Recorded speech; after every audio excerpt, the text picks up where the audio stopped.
जय श्रीराम पिला माने आज आम षष्ठ श्रेणीर हिंदी बहिर हम भी ऐसे खेल खेलते हैं पाठटी चित्र देखिकी आम खेल गुड़िक जाना। तुम्हें जानिछ पिला माने आम विभिन्न प्रकार खेल खेली थाओ जो खेल गुड़िक खेलिबा द्वारा आम शरीर सुस्थ रही थाए आउ एही खेलरू आमको आनंद मिलता है। ताहले चलो स्टार्ट करवा खेल गुड़िक। प्रथमे अच्छी हॉकी। हॉकी कहले यह एक स्टिक द्वारा खेला जाए। यह गोटे बॉल को स्टिक द्वारा कौन ठेली ठेली ठेली ठेली नहीं कि खेला जाए। आउ हॉकी होछि आमर जातीय खेल। तापर आसला फुटबॉल। फुटबॉल जहाँ कि पाद द्वारा खेला जाए। फुट कहले पाद आ बॉल कहले पेंडु। यह फुटबॉल पाद द्वारा खेला जाए।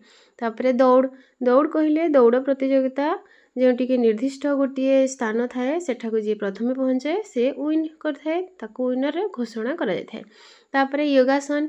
योगासन कहले आम जानिछु रामदेव बाबा योग गुरु से आमको योग सिखाती आ योगासन द्वारा आम शरीर सुस्थ रही है। तेणु आम प्रतिदिन योग करवा उचित।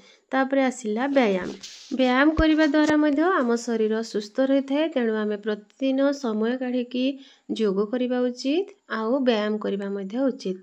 व्यायाम करने द्वारा आम शरीर समस्त अंग गुड़िक एक्टिव हो जाए जहाँद्वारा आमको दिन सारा आम एक्टिव रहा आउ सुस्थ रहा आमको असुस्थ फील हेब नहीं। नेक्स्ट पेज को जीवा। नेक्स्ट खेल गुड़िक देख तैराकी। तैराकी कहले कौन पहरिबा। आजिकल पिला माने कौन पहरू नाहंती। आग काल पिला माने बहुत पहरुथिले आजिकल तो बाथरूम रे गाधेलेनी। ताले तैराकी कहले पहरिबा। कुस्ती। कुस्ती कहले कौन एटा गोटे लड़े एटा दुई जनक मध्य लड़े हेबो आ लड़े रे जी अन्य जन को तले पकईदेव से विन कर। तापरे आसिला मुक्केबाजी। मुक्केबाजी कहले हाथर मुठी द्वारा यही खेलटी खेला जाए। हाथर मुठी रे माड़ दि जाए। तापरे अच्छी भार उत्तोलन। भार उत्तोलन कहले अधिक ओजन को जी जो व्यक्ति टेकी पारिबो सी हेबो विनर। तापरे आसिला टेनिस। टेनिस कहले दुईटी दल मध्य खेला जाए। नेक्स्ट आसिला आम कौन जिम्नास्टिक। जिम्नास्टिक कहले आजिकल तो समस्ते जिम जाउछंती से ही जिम रे जहाँ जहाँ हुए से गुड़ी को नहीं एक खेल प्रतियोगिता होता है। तापरे आसिला क्रिकेट। क्रिकेट तो जानिछ पिला माने हॉकी जमीती गोटे जातीय खेल आजिकल क्रिकेटा सेमती समस्ते क्रिकेट को पसंद कले। छुआ ठारू बुढ़ा पर्यंत जदि क्रिकेट दउछि ताहले सेमानक भोक शोष आउ नाही। यह उभय टीम रे 11 जन खिलाड़ी थांती। तापरे आसिला बास्केटबॉल। बास्केटबॉल रे कौन हुए यह बॉल टी को नेट रे फिंगा जाए। नेट रे जी प्रथम पकेइबो से हेबो विनर। तापरे भाला फेक। भाला फेक कहले जावलिंग थ्रो। यह गोटे बाड़ी को जे अधिक दूरता पर्यंत फिकी पारिबो सी हेबो विनर। तापरे साइकिल दौड़। साइकिल दौड़टा कौन हुए यह दुई प्रकार थाए। गोटे है स्पीड साइकिल आ गोटे स्लो साइकिल। स्लो साइकिल कहले बहुत जी माने साइकिल को गोटे निर्दिष्ट दूरता पर्यंत जी समस्त पछरे पहुँचेब से विनर हेबो।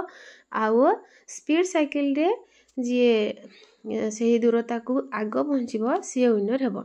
तापरे बिलियर्ड बाड़ी लंबा बिलियर्ड खेलटी एक लंबा बाड़ी द्वारा हिट करिकी से होल रे पका जाए आ एटा खेला जाए। तापरे शतरंज। शतरंज कहले चेस। चेस खेल जानिथिबो पिला माने तुमे एथिरे कौन दुई जनक मध्य खेला जाए। तापरे कैरम। कैरम 4 जनक मध्य खेला जाए। यही कैरम बोर्ड रे आंगुठी द्वारा हिट करिकी यह होल रे पका जाए एपरी खेला जाए। तापरे आसिला बैडमिंटन। बैडमिंटन 2 किंबा 4 जनक मध्य खेल होता है। तापरे आसिला ऊंची छलांग। ऊंची छलांग कहले कौन हाई जंप माने अधिक उच्चता को जी डेई पारिबो से हेबो विनर। ताहले पिला माने सब षष्ठ श्रेणी खेल गुड़िक तो जानीगल। आउ तुम जदि अधिक किसी अन्य खेल जानिछ ताहले कमेंट बॉक्स रे जणाइबो। आउ चैनल को नुआ आसीथिले सब्सक्राइब करिवो, लाइक करिवो, शेयर करिवो। जय श्री राम।